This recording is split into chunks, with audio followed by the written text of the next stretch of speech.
In the 21st century, those who change the world are those who change the culture.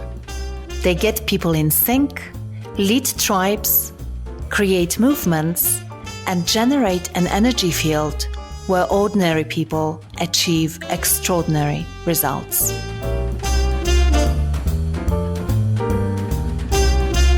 What I've found in applying design process to work and life is that most people think that they're not creative. And I've worked with thousands of people in helping them design their work and life using design process and tools. And what I've learned is actually ordinary people, and I call non-designers affectionately ordinary people, are extraordinarily creative. And the missing piece that a lot of people don't use is having a process. So to bring out the creativity in people and the problem-solving qualities, you need a process. So, and that's what we bring to corporations, is this very simple step-by-step guidance. I'm Aga Bayer, and this is the Culture Lab podcast, where you will find ideas and inspiration on how to harness the power of team and organizational culture. I talk to leadership thinkers, culture experts, entrepreneurs, and all sorts of movers and shakers, and together we explore the fascinating topic of culture, leadership, and personal growth. If you like what you hear, subscribe to the podcast on iTunes. Or better yet, write a review on iTunes and share the podcast with your followers and friends on social media. For more, check out our archive at www.agabayer.com/podcast. Hello and welcome to episode 29. So I just returned from Cyprus, where I facilitated a culture capital workshop with senior leaders from 12 different companies across various sectors, from finance to shipping. And I can't tell you how stimulating and fulfilling it was to spend some time with people who are so committed to cultivating a culture that brings their vision to life. The energy was amazing. We had loads of fun. And now I'm really looking forward to seeing some of the ideas that people came up with in the workshop to be implemented in their companies. One of the key elements of Become, which is the process I developed and I use to help companies evolve their culture, is imagining what an ideal culture would look like. And that's because, as our guest this week, Ayse Birsel, would say, what you can imagine, you can make it happen. And I certainly experienced the power of imagining my ideal life using Ayse's deconstruct, reconstruct process when I first read her book, Design the Life You Love. And honestly, I really swear by it. It was one of the tools that I used to reinvent myself and my life after spending more than 20 years in the corporate environment. So for those of you who are not familiar with Ayse's work, she's a designer, and her work can be found in the permanent collections of the MoMA, Cooper Hewitt National Design Museum, and Philadelphia Museum of Art. And honestly, it would take too long to list all the rewards that she received for her design. Suffice it to say that she's had a lot of recognition by the most prestigious institutions out there. But Ayse's work is not limited to designing objects and spaces. She also helps organizations and individuals to use design thinking and design process to bring their own vision to life. Here we go. Here is Ayse Birsel. Enjoy. Welcome to Culture Lab, Ayse. I can't tell you how thrilled I am to have this opportunity to introduce our listeners to your work, because it's not every day that I get to speak to someone whose book has literally changed my life. So first of all, I just want to say how incredibly grateful I am that you've written Design the Life You Love. So welcome again. Thank you, Aga. I'm delighted to be here with you. So Ayse, would you be able to give our listeners just a very short introduction to who you are and what you do? Of course. So I am Ayse Birsel, and I am the co-founder of Birsel Plus Sec, an innovation studio based in New York. And we are a small studio that works with large Fortune 500 companies. And we help leaders solve complex problems in collaboration with their teams, simply in using a very creative but efficient design thinking process that I call deconstruction reconstruction. What made Ayse Ayse? So it depends on whether you want me to start at age 5 or age 16. Well, now you make me curious about what happened at age 5. So let's go there. Age 5, I grew up in Turkey, in Izmir, near Ephesus, which are the Greek and Roman ruins in Izmir on the Aegean coast. And my parents would take us to Ephesus, every couple of months. And as a child, I thought the ruins were incredibly boring, and I never understood why we would go there. And so one day I complained to my father, and I said, I don't understand. Like, I'm bored. And he said, look, these marble roads that are still surviving, you see the images of the chariots, the lines that the wheels of the chariots have made in the marble, and thousands of years later we can still imagine them. So imagine the Roman chariots going down this marble road. And at that moment, he helped me imagine, and I was captivated. And I think that was the first time that I understood the power of imagination. So that was my first entry. Yeah. And I love Ephesus. I've been there. It's so impressive. It's such a beautiful place. It's amazing, right? It's I still go and feel reconnected. Yeah, it's amazing. So this is what happened to you at age 5. So what happened at age 16? So age 16, we were having tea with a family friend, and I was about to graduate from high school, and I had thought of following my family's footsteps and becoming a lawyer. And then I changed to architecture because I love to draw, and I thought, I want to do something creative. And so when I told architecture to our family friend, he said, have you thought about industrial design? And I had never heard those two words together before. And he said, look at this teacup. We're drinking tea. You see how the edge of the cup is curved? It's so that it can meet our lips better. And then it has a handle so that we can hold hot liquid in our hands without burning ourselves. And then it has a saucer so that if you spill your tea, you won't ruin your mother's beautiful tablecloth. And at that moment, I fell in love with the human scale of industrial design. And I thought, that's what I want to do. And I've been designing products ever since. That's such an amazing story. And I think it's amazing that you can remember those 2 moments in your life and how they led you to what you are doing today. I don't think that all people have these memories so fresh in the mind. So it's amazing that you can share that with us. So Thank you. Your book, Design the Life You Love, it was actually my introduction to design thinking. And I have to say, as I was reading it, I experienced 2 emotions really strongly. One was delight, and the other one was astonishment. And I was both delighted and astonished because I realized that design thinking is so relevant to everything that we do in life. Why do you think that is?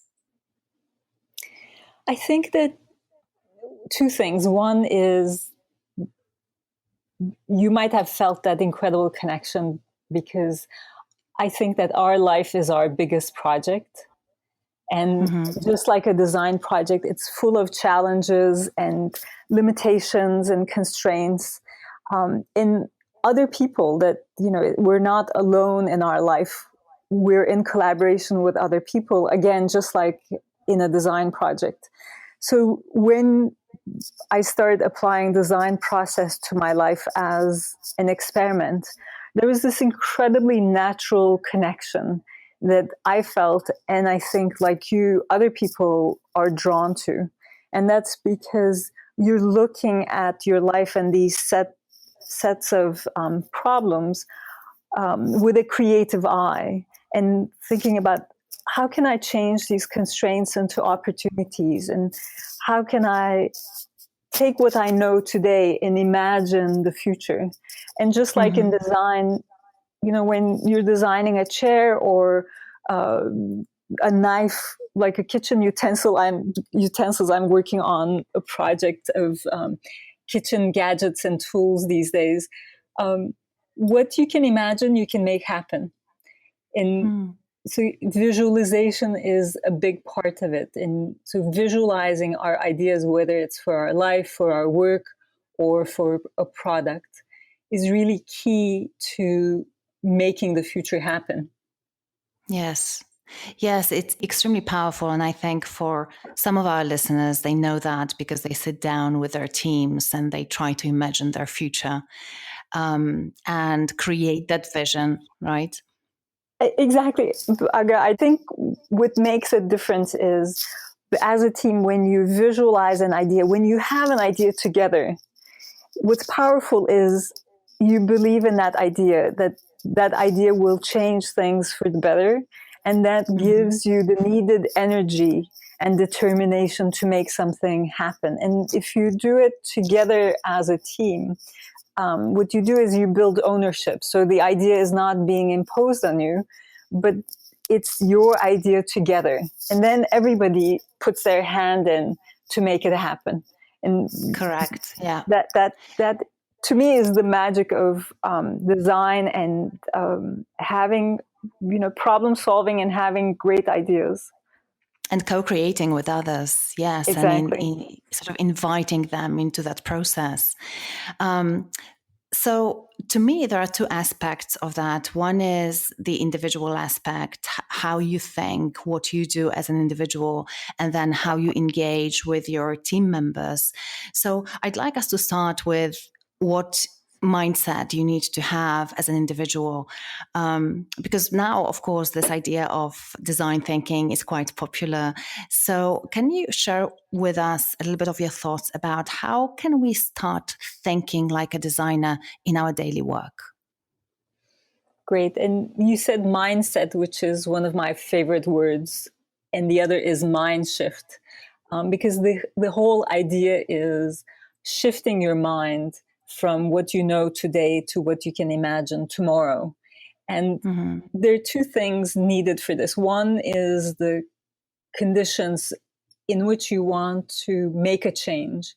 And these are moments of transition where you recognize a problem and that you need a better solution. So to be able to use design thinking, you need a problem that you want to solve. That's quite an important point, and we don't always realize that in order to start that process, you need to identify a problem first. So it's not just, we just want to make things work better, because it sounds very abstract. You need something tangible, something that needs to be improved or changed, correct? Exactly. And sometimes things are going well and there is not a tangible problem. Then you don't need to touch that. But once you identify a problem, one, you have a problem set that drives you towards a solution. Two, you need to check to make sure that you're solving the right problem.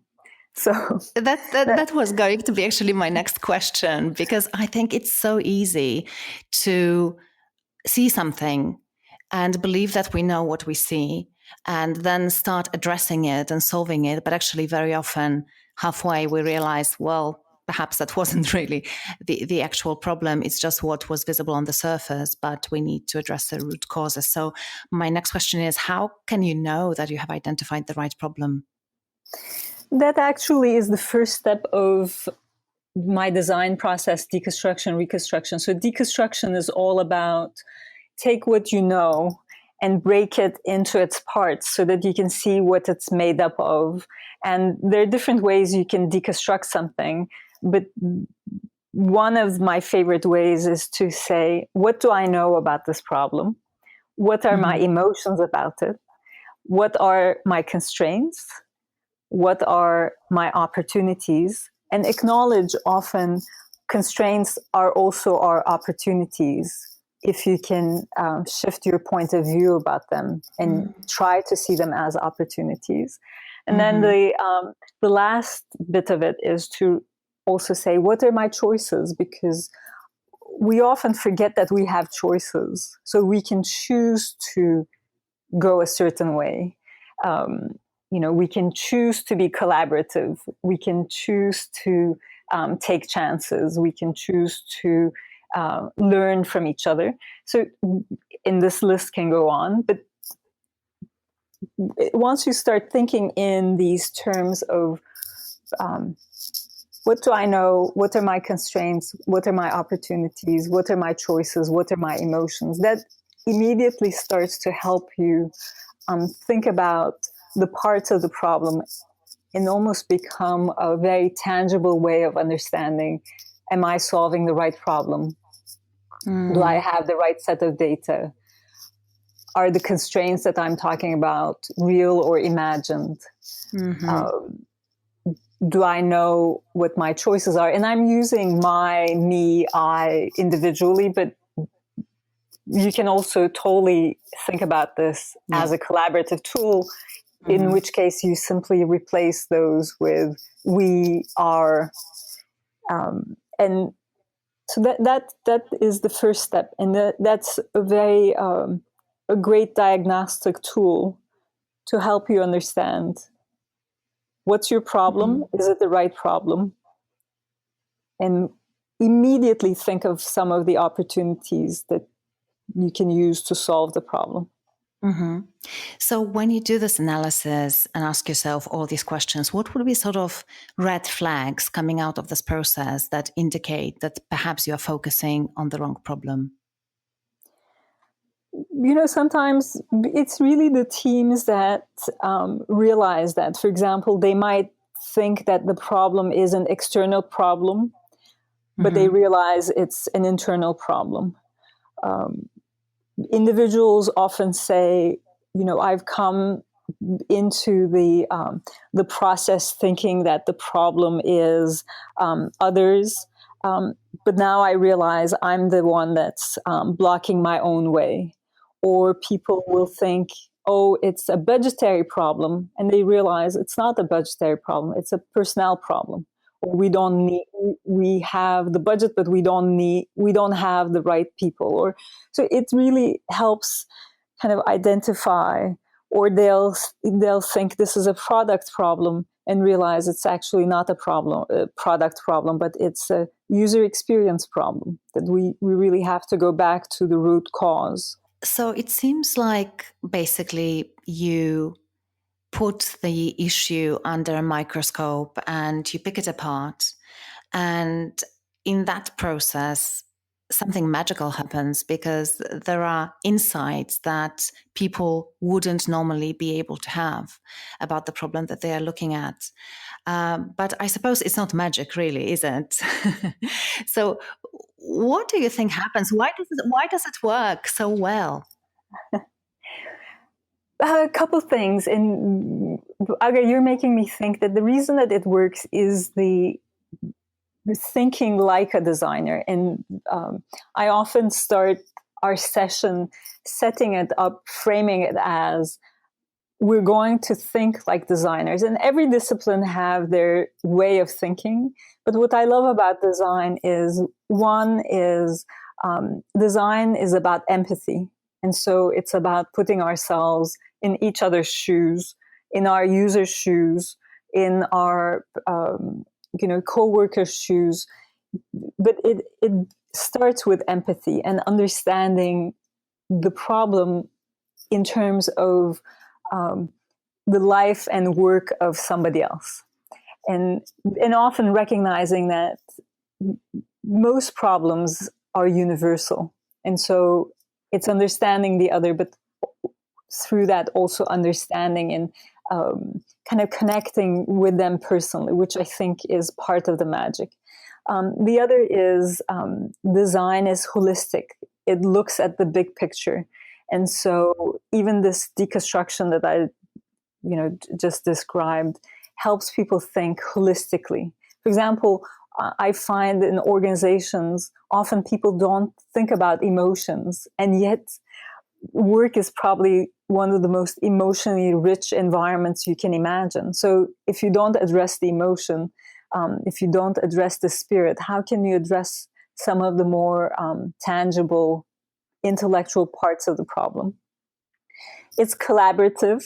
And today, this is especially needed because a lot of the problems that we're dealing with are very complex. So we need to build our ideas on each other's ideas, and one person is not enough, which I find is really a blessing because it helps us bring in different perspectives, different points of views, and that this whole idea of diversity in the big sense, diversity of people, diversity of disciplines is really key.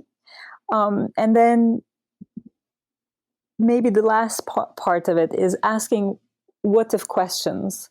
What if questions are really about having an open mind, and that sometimes the best ideas come from the worst places, and being open to that.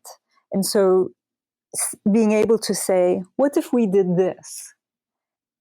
Even though it might be kind of a dangerous idea, a stupid idea, a wrong idea. We, in fact, have one of our tools is wrong thinking. I ask people to think about the worst possible idea they can come up with.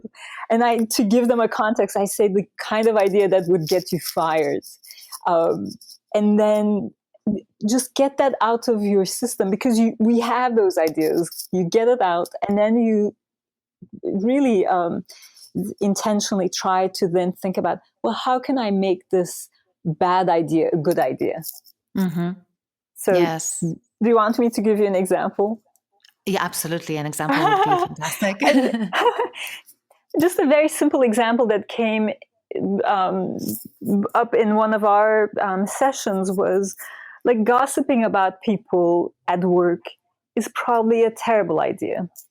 So that's a wrong idea, saying bad things about your coworkers. And then once that was surfaced, somebody said, well, I was like, well, how can you turn gossip into a good idea? And they said, well, if we spread good gossip about people, about how they do things right, that would be a great idea. And the whole team was inspired. And we were like, that's what we want to do, like celebrate with each other, the strengths of each other versus the weaknesses. And that's so much more constructive. Absolutely. And it's such a lovely example of how it can be done in a team context, which I think leads me to the next thing that I'm curious about. So you've described a little bit what a design thinking mindset looks like, what sort of things we need to focus on.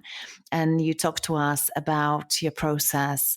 So how can someone use this process in order to improve the way they work in their team, or perhaps even in order to imagine a better team culture or organizational culture, and then start designing this and bring it to life? So what I've found in applying design process to work and life is that most people think that they're not creative. And I've worked with thousands of people in helping them design their work and life using design process and tools. And what I've learned is actually ordinary people, and I call non-designers affectionately ordinary people, are extraordinarily creative. And the missing piece that a lot of people don't use is having a process. So to bring out the creativity in people and the problem-solving qualities, you need a process. So, and that's what we bring to corporations, is this very simple step-by-step guidance that starts with deconstruction, which is what we just talked about, which helps you break the problem apart and see what it's made up of. And that not only gives you a holistic point of view, but also it simplifies your problem, because you recognize that everything is made up of smaller parts, and the smaller parts are easier to deal with. So then the next step is, how can we look at the same things from a different perspective? So that's the point of view. And there are some tools. I mentioned wrong thinking as one of them. We do another one around heroes to help people gather inspiration around their heroes around work or life. And I could tell a little bit more about this, but the heroes exercise is the pivoting point of the process, because it connects people with their values. And once you have your values, you can make decisions and choices. And that brings us to reconstruction, this idea that, hey, you can't have everything. You need to identify what really matters. And so that's the reconstruction or the convergence piece. And that is built on a foundation of your values. And then once you have your reconstruction, you've identified your key ingredients, then you express it as an idea. And you can express it as a visual drawing. We have people do manifestos, their vision statements, mission statements, and out of that, show them how they can prototype their new and exciting idea. So just in a nutshell, those are the steps: the deconstruction, point of view, reconstruction, expression. And using that step-by-step process is what makes the difference and builds a sense of collaboration, and really helps people mind shift. Yes. Yeah. So Ayse, do you have an example from one of the teams that you have been working with that picked a specific area to focus on, and how they started? What was the starting point when they entered the workshop, and then what was the outcome? What were they going away? Are there any particularly impressive shifts that you have observed in those workshops? So absolutely. And so many examples come to my mind, because the other day we, as a team, made a list of all the mind shifts that we've worked on with different companies. And we've helped our clients shift their mind about laundry, about luxury, about adventure, about excellence. But one example that comes to my mind is around aging, where we were working on a project on aging, the future of aging. And we gathered about 300 young people. So people who don't normally think about aging, and put them through the process. And at the end of it, they had completely shifted their minds about aging, and really started to see aging as a new phase in life. And from their perspective, building empathy with aging people, and how they can look at it from a much more positive and constructive point of view, and help aging people live better lives. So that to me stands out, because it was really helping a group that is not the user group, shift their point of view towards a different group. So their future selves in 50, 60 years, and have empathy, and shift their minds, and believe that this is a problem worthy of solving, and they're the people to do it. Yes, yes, that's fascinating, isn't it? And I know that you've done a similar exercise with millennials around the future of work, and you have an orange paper, as you call it, Oh, on that yes, topic. Uh, would that you that like to was just? yeah, that was really interesting because everybody, um, well, we did this about 2 years ago, and everybody was complaining about millennials, and we're like, what's the deal with millennials? Let's kind of design work together with millennials to understand and to give them a voice. And what Mm-hmm. we realized is, after that process, actually, I felt like I'm a millennial, because what's really key to them is, they want to have a sense of purpose, and Yeah. they want to live that purpose. So it's not enough to identify a purpose like a lot of corporations do and put it on a wall. They Mm. want to actively live that purpose and know how are they bringing that purpose to life. And one of the best examples of that is actually our mutual friend who introduced us, Gary Ridge, with W40, um, where they've been really successful in living the purpose that they all share. Mm-hmm. So he's my North Star in terms of how do you get an organization to be purposeful, but not just on paper. Yeah, I agree. Yeah, it's incredible what the work that they've done and the way they engage with their purpose every single day. It's just incredibly impressive. Yes. Mm. So, yeah, so millennials want to live their purpose. And so, how do you think that's going to shape the future of work then? What will need to change? What do corporations need to start doing differently in order to be able to create those workplaces where people are really eager to show up instead of just waking up in the morning and saying, oh, no, not again, not another day at work? One thing that corporations have already started doing, I think, that really goes a long way, is to be much more democratic and inclusive as they build ideas and strategies for the future. And so, this notion of the leader setting the goals and um, really a roadmap for the company as a leader, and then imposing it to the rest of the organization, is a disappearing model. And Mm. I think the emergent model is much more democratic and non-hierarchical. At least Yeah. that's the way I'd like to. I'm hoping that Mhm. that's gaining, uh, and is being adapted. But Mm. that really, the leaders of the companies together with their teams, putting the problems on the table and deconstructing and reconstructing them together.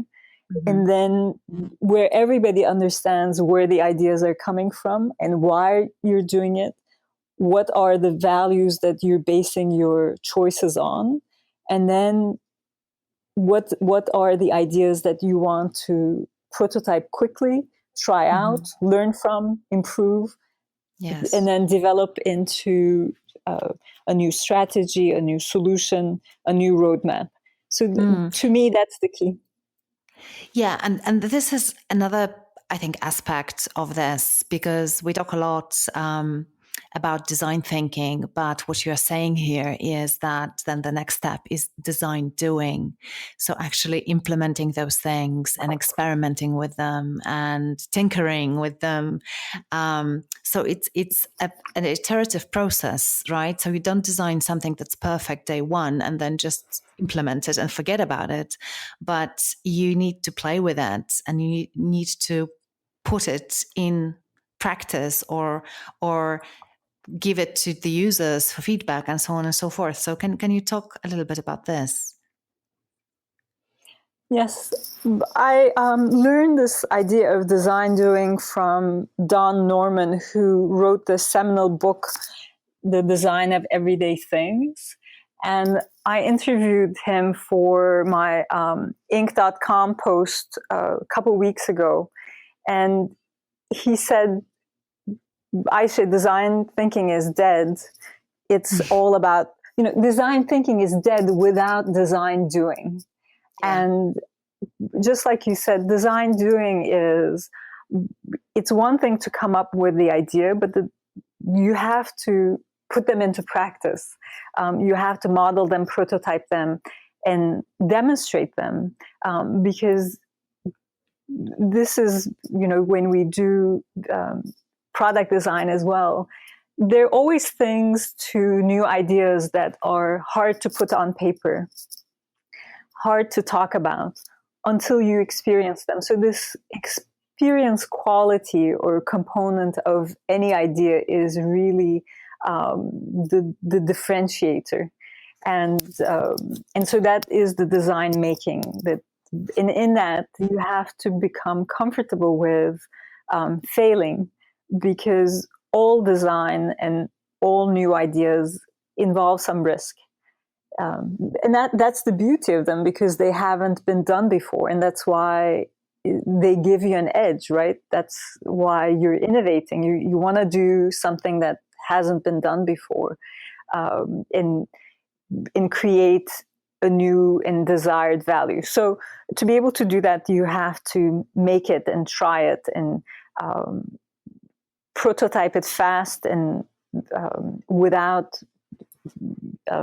committing a lot of big budgets to it, and then learn and understand what's great about it, what you can improve, and then do another iteration, and that's the making part of it. And when I was a design student, my teacher was the great designer Bruce Hanna, who's still my friend and one of my heroes. And when we were students, he would say, Ayse, you need to mock it up before you fuck it up. And that's one of my governing principles, I love it. So doing it is a big part of it, and seeing what the experience of the final user is, which I think leads us in nicely to questions from our listeners. Time for your questions. Hi, Aga. This is Alison McTavish from Switzerland. Hi, this is Dale Hintz. I'm submitting a question to the Culture Lab. Hi, Aga. I just want to say thank you so much for doing the podcast. I have a question for Culture Lab. Hello, my name is Morten Abbey from Denmark. Hi, Ed. This is Tim Coupler. Hi, I'm Kostas. I have a question for you, Michael. I'd love to hear your answer. Thank you. Thanks for entertaining my question.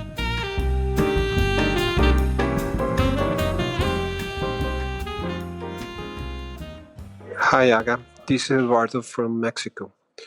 Usually in HR, we design processes with an efficiency focus instead of a user-centered approach. How can we use design thinking in order to improve employees' HR experience? Hi, Aga. This is Kati from Helsinki, Finland. I'm a huge fan of your podcast, and here's my question. How can design thinking be used to improve employee experience and to offer more individualized human resource and leadership services to individuals and teams to help them to do their best at work? Thanks, Aga.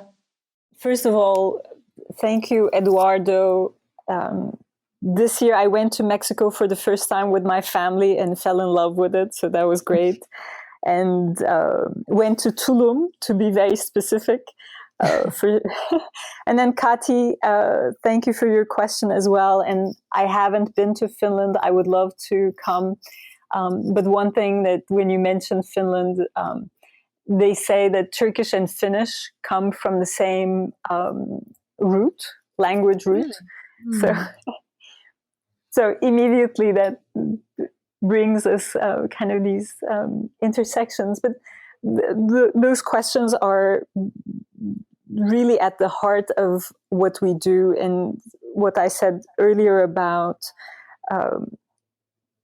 bringing people together around a table, a multidisciplinary and multi-hierarchical group of people around the table using a process. And this could be deconstruction, reconstruction, it could be another process, but to guide them through the ideation so that they can collaborate and think any problem through. And this could be a user-centered problem. It could be, what's our mission and vision and purpose as a team.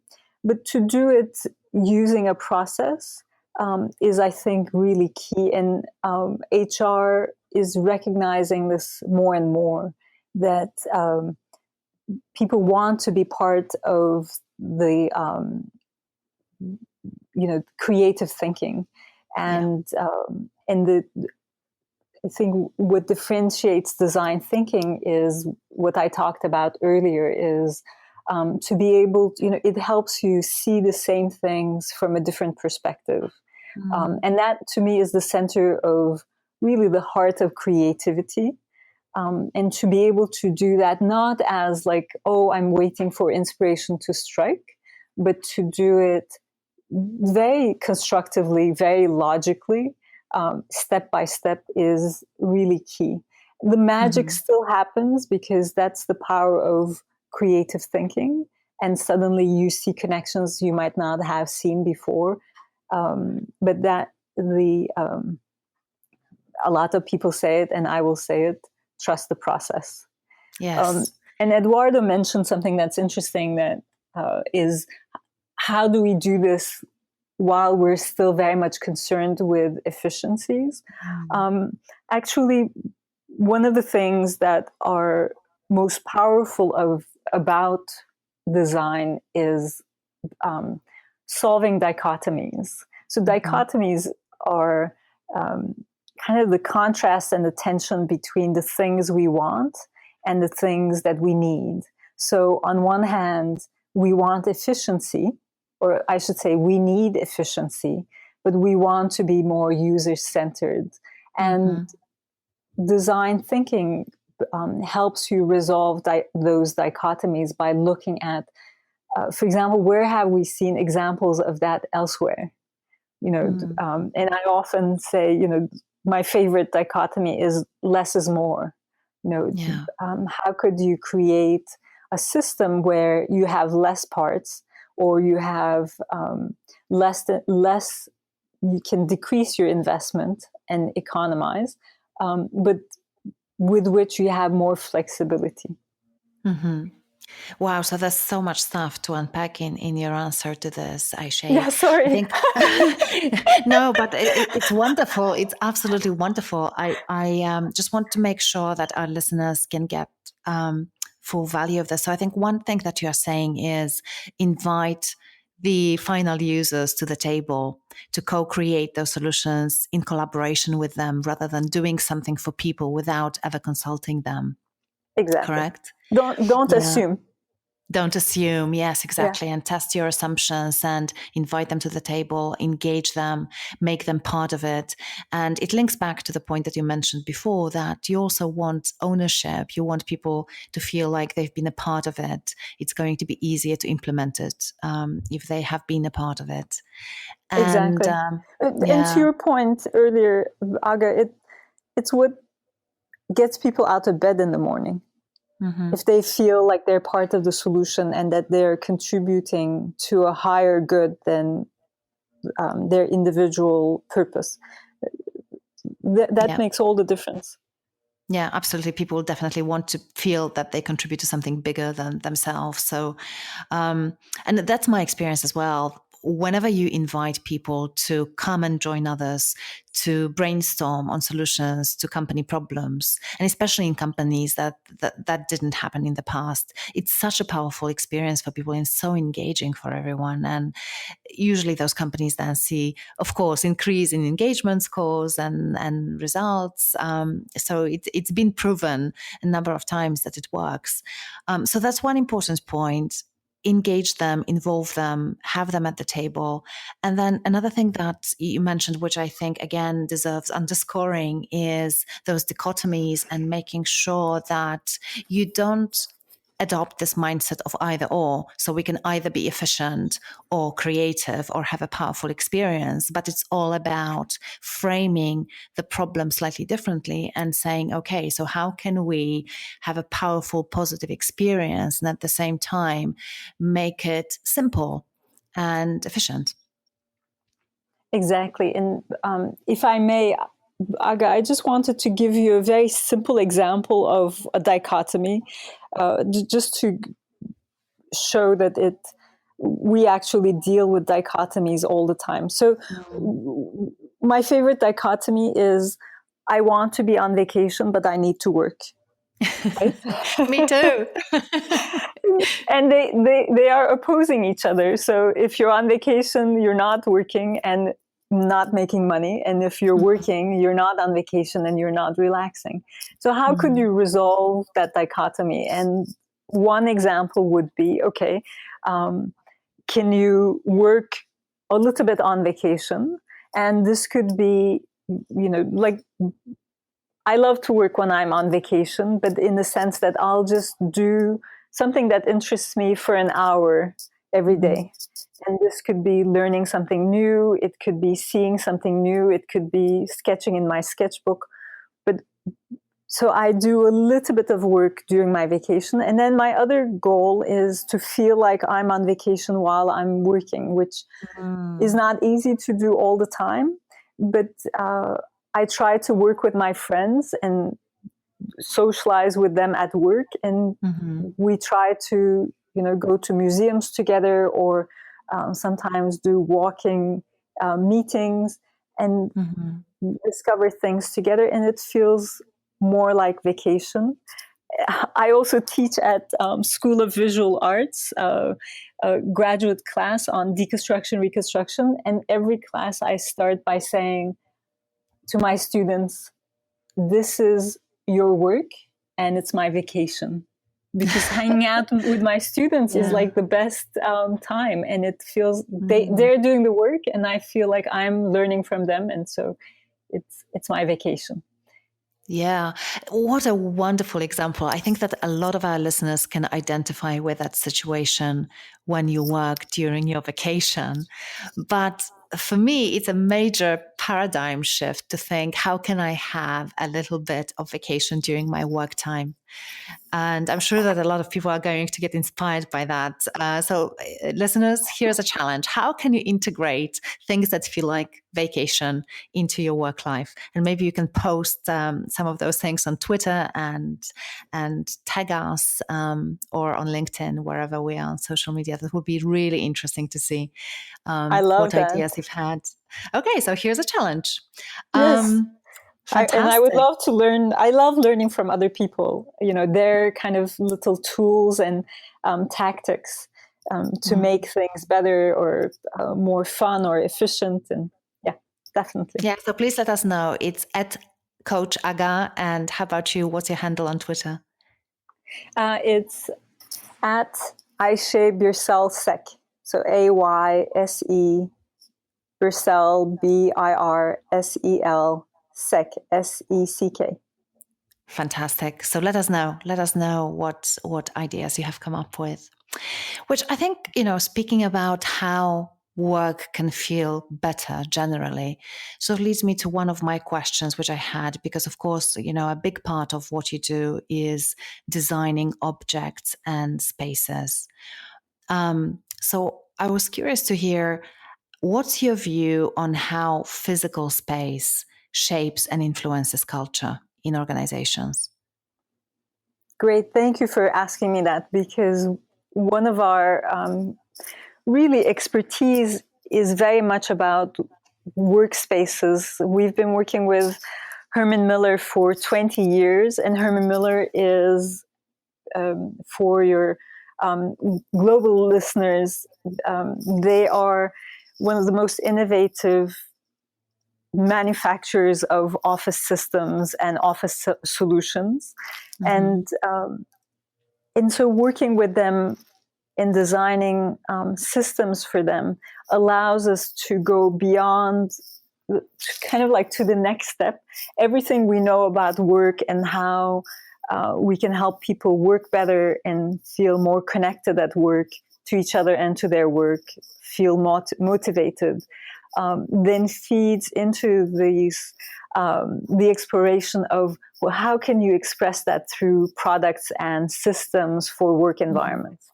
So and then what we learn from products and work environments feeds back into all our strategy work or working with teams and corporations about making work better. So, and what I love about work as an area of expertise is that it's ever changing.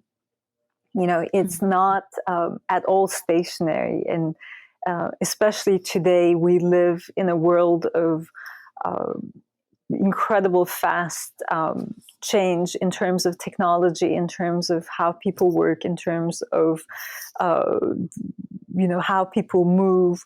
And so there's a lot of uncertainty, which is our constraint. It's also our opportunity, because you can use everything that's new to create new ideas and solve problems differently. So making a making a long answer out of your beautiful question, but to then think about, well, what do people need in work environments to adapt to these changes? One of my favorite questions is, like, with all the technology we have, nobody needs to come to work, and yet we still come to work. Why do we come to work?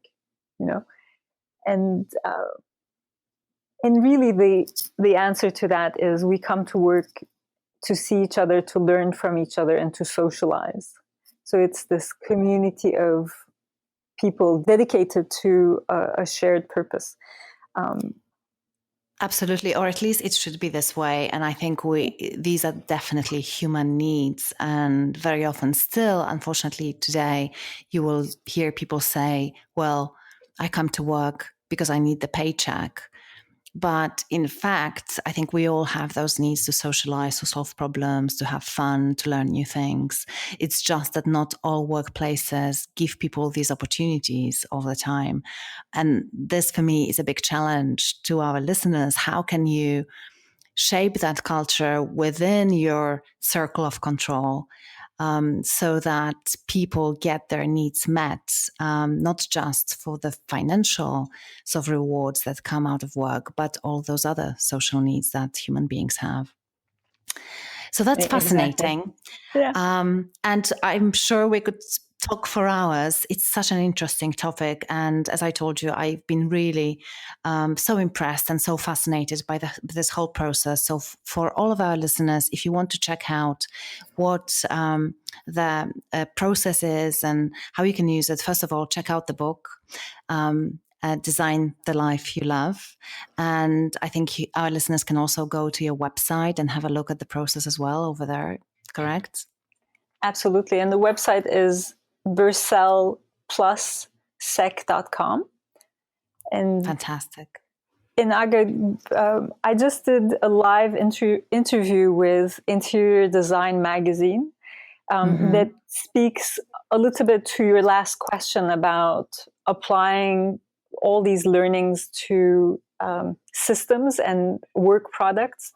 So I'll tweet that to you, and then anybody who's interested could listen to that interview, because there I really talk about the design process, the sketching and the ideation that goes into developing a new system. And yeah, that's wonderful. Wonderful. So we'll share that, and we'll also share that in the show notes.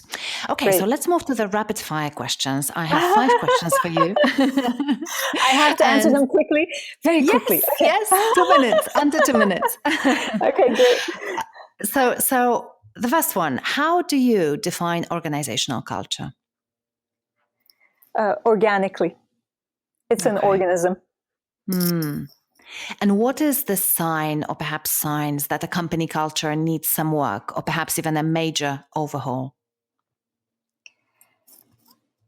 I think what we were just saying, when people don't want to get out of bed and go to work, if that's one of the symptoms, their emotions, I think you need to do some work there, because I think we all deserve to go to a workplace where we feel excited and needed and contributing to something. Yeah, I couldn't agree more. So, what company do you admire for their culture? And if you have one, then why? What are the things that make them so impressive? I mentioned WD-40, and I'll mention them again. You know, WD-40 is that little spray that you spray onto a hinge when something squeaks. Yeah. And that's really what they sell. Not glamorous at all, but their work culture is incredibly powerful, and it's value-based. And Gary Ridge, their CEO, exemplifies this idea of learning. Everything is a learning moment. Every failure is a learning moment. And and to me, that's the idea. That's my ideal of where you go to work, feel connected to your values, and you're expected to make mistakes and fail, but in return, you learn from them. Absolutely. And we had Gary Ridge on the podcast, so you can go back and have a listen to the interview if you haven't heard the interview with Gary yet. So one last question in this series of questions. What books on culture or on leadership or perhaps design would you recommend our listeners check out? One of my, there's so many books that comes to mind. I'll highlight one, which is The Happiness Hypothesis that Jonathan Haidt has written. It's an incredibly powerful book that looks at what makes people happy across centuries and boils it down to very simple things that we can strive for. So it has a beautiful equation for happiness that I think would be of interest to your audience. And then any book by my other hero, Marshall Goldsmith, my favorite being What Got You Here Won't Get You There. It's my bedside reading. Fantastic book, yeah. So that would be my other book to recommend. And third one, Twyla Thorpe, The Creative Habit, and how we can all have and nurture a creative habit. Fantastic. So again, we'll post links to those books in the show notes for the listeners. So finally, what is one thing that our listeners can do tomorrow to build their own culture lab and start cultivating a culture that will help them and their teams to bring their vision to life? Okay. What they can do tomorrow is gather as a group, sit around a meeting table or a cafeteria, at the cafeteria or cafe, and ask each other who their heroes are. And then to write down, basically go around the table and say, who are your heroes and how do they inspire you? Take 5 minutes to write down 1 or 3 or 5 heroes, and then write their qualities longhand. And then read that to each other. And I'll tell you the reveal, and then anybody who's interested can look up this exercise in the book. But basically, when we think about our heroes and what we admire, around our heroes are our own values. So when you ask somebody who your heroes are and you listen to them, tell you, my hero is Oprah Winfrey, and it's how she has created her life, and she's accessible and she's human. Those are right there, the values that are important to your coworker.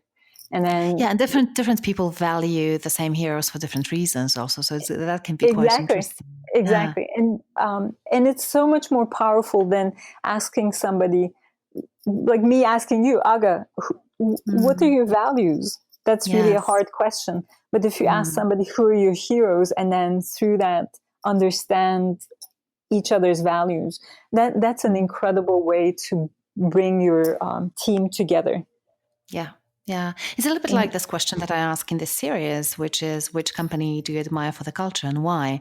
And so I would assume, because you've mentioned, Gary, that you value learning, right? You nailed it. Well, it was a yes. So I'll ask you, who's your hero?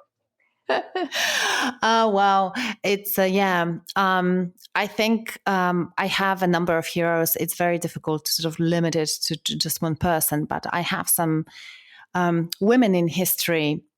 And one of them, for example, is Karen Blixen, who was a woman who had a farm in Africa. And some people might know her from, she was a writer.